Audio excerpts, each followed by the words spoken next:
This morning, new video of the charred remains of the Boeing 737 that slammed into an airport wall in South Korea, killing nearly everyone on board.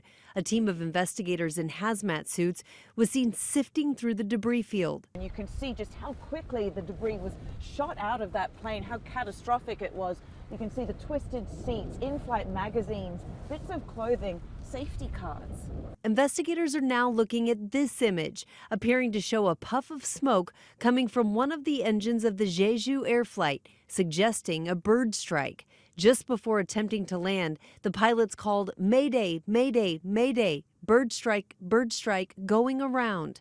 Minutes later, the plane makes contact with the runway with no landing gear down, skidding at a high speed into a concrete wall at the end of the runway and erupting in a ball of fire. We don't know what happened in those 4 minutes between when the crew declared an emergency and the crash itself. Why did they make the decisions that they made? Why land fast? Why land with the gear up? And why land so far down the runway they weren't able to stop the aircraft? It comes amid new questions about that concrete wall at the end of the runway, which protects a communication antenna.